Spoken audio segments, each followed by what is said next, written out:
Hello and good morning, everyone. I am excited about this topic. I've spent the last weekend immersing myself in the topic of time and productivity and as it relates to setting your goals. And I have some things that I wanted to pass on. Just a brief video, really, but this concept of productivity, I think, is it's growing immensely in popularity. I see a lot of productivity blogs and productivity posts, even books, how to be more productive.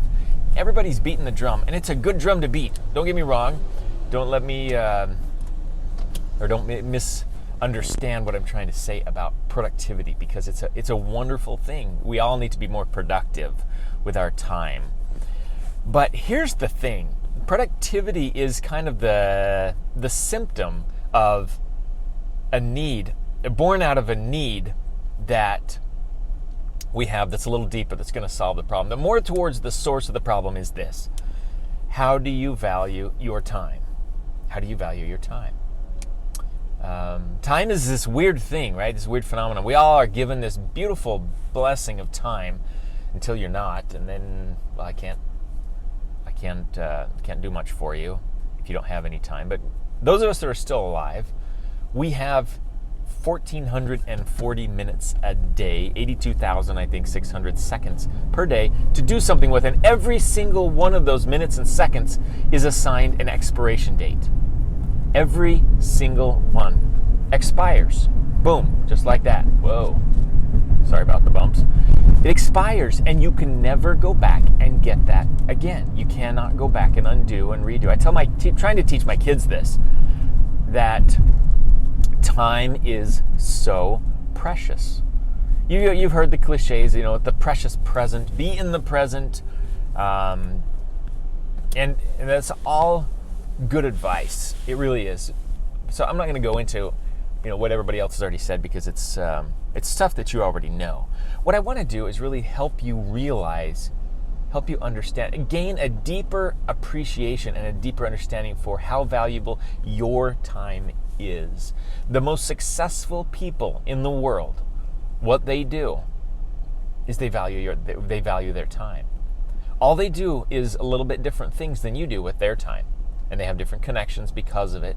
And those connections bring opportunities because of that. It's a chain reaction. But they value their time. They say no. Every no is attached to, or every yes is attached to a no, and every no is attached to a yes. You can either say yes or no to something. Are you valuing your time enough to say no to things? Or are you saying yes to things because you don't like to turn people away, or you're afraid of offending, or this or that, right? That's just one example, but gosh, we make decisions all day long, thousands and thousands of them.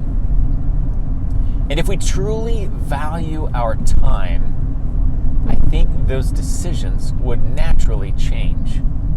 But that is an insight that I experienced this weekend. This is my theory that came out of this, a bunch of research that I was studying. If you develop a mindset of truly valuing your time, your brain will automatically start providing you with productivity tips. These tips that we read on blogs and things. Great stuff. We should be productive. Nothing wrong with studying and learning about productivity and learning to be more productive with your time. Someone else is always the expert, right? Some guy that wrote this, some blog, some author, some entrepreneur, some speaker, this and that. They came up with X number of productivity tips, this and that. Well, guess what? You are a productivity tip expert when you value your time. As soon as it starts bothering you when you waste even 1 minute, as soon as you get to that point where you value your time so much that it bothers you to even think about wasting a minute of time, precious time that you'll never get back, that's when you'll automatically start becoming a productivity expert. Try me on this and see if it's not true. You'll find things. Necessity is the mother of invention, right? You will find things that you'll be like, oh, I could do this. Well, I'm driving right now. I'm not doing anything but driving. I've got a 20-minute drive ahead of me. I could be doing this, or I could be doing that with my time. That's all stuff your brain will automatically start figuring out when you give it a chance. And the way you give it a chance is you learn to value your time. Value your time. So study on it. Spend some time with it. No pun intended. And see if that's not the case. See if that doesn't come true for you. And who knows? Maybe next month or 2 months from now, when you've really had that mind shift change, you can be the next guy to write the blog on productivity tips. Wouldn't that be awesome?